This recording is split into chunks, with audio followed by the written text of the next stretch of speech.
Hi folks, welcome to the back streets of Tokyo. I've had the Sigma 500mm f5.6 for the past week or 10 days. I've been shooting with it around, went up to shoot some snow monkeys, and probably you're sick of them. I am too, hyperbolic titles like this, but I really am blown away by this, and I think it may be my favorite lens release in the past 12 months or so.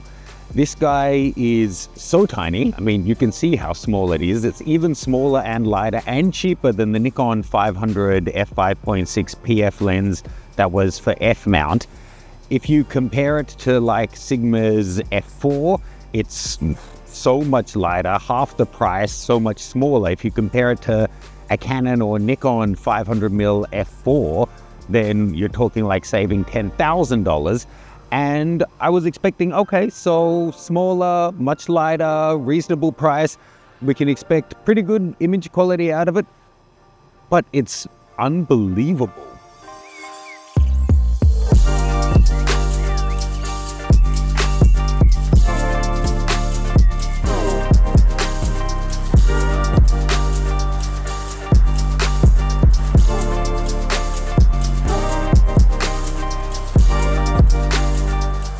So, no disrespect to Sony whatsoever, their 70-200 2.8 GM Mark II is a beast of a lens. It performs so well, but when I was shooting the monkeys, I was shooting the A9 III and the A1 interchangeably with mainly the 500 PF and their 70-200 on the other body.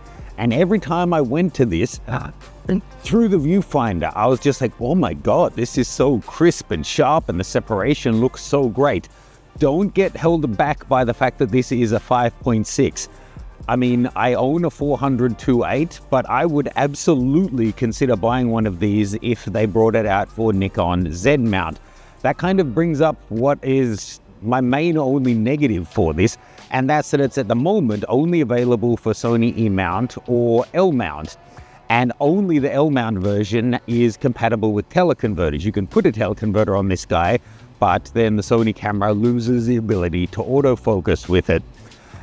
Shooting with it, I mean, you can see it. It's the size of a 70-200.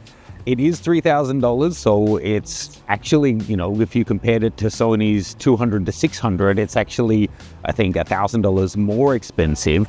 But it's so small and light. I love the design features. It's got 3 focus buttons on there. You can click or de-click the aperture, all of your different focus and stabilization options that you would want.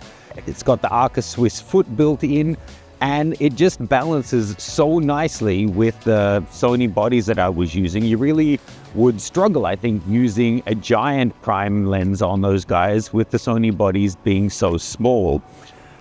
Focus, no problem. Tracking, no problem. Stabilization, really nice. I really can't fault anything with this other than it should be available in more mounts. Sigma, please. I know Canon are making it impossible to play ball with, but do whatever you have to and get this out for Nikon Z mount. I'm sure there's going to be a lot of users interested in this guy. The detail on this guy going in at 100% crop is just astonishing. I'll make a bunch of different sample files from both the A1 and the A9 Mark III available for you to download over at learn.macgranger.com. Check it out, there's a link in the description below. Now, if you're a Sony Alpha user or a Nikon Z mount user, check out my expert setup guides. I have them for both of those systems as well as GFX and Hasselblad that take you through the entire range of cameras, what the different physical controls do on them, how to set them up out of the box, and exhaustive run through of the menu system to explain all the different ways that you can customize and get the most out of whichever camera is that you choose to shoot with. Details for those are below. Now, I've just realized I'm probably making people nervous. I'm outside my hotel here, but along this street are about a dozen love hotels, and there's people coming and going. They're probably not too comfortable with me having a video camera here. Really, I'm quite blown away by this lens. I can't wait to see if they're going to bring this out for more. I saw some quotes from the Sigma CEO hinting that there may be some Z mount lenses coming. Please let this be one of them. I apologize that most of the talking is done here in this back alley. At the monkey park, I didn't have the time and extra hands to be setting up tripods, and there was too many people away, and I have to return this guy tomorrow. It's back ordered in Hong Kong, so I'm not able to get another hands-on with it in time to do more of it there in Hong Kong. Let me know what you guys think. Would you rather an F4 at triple the weight, double at least the price, but for that extra stop of light and the ability to soften the background even further?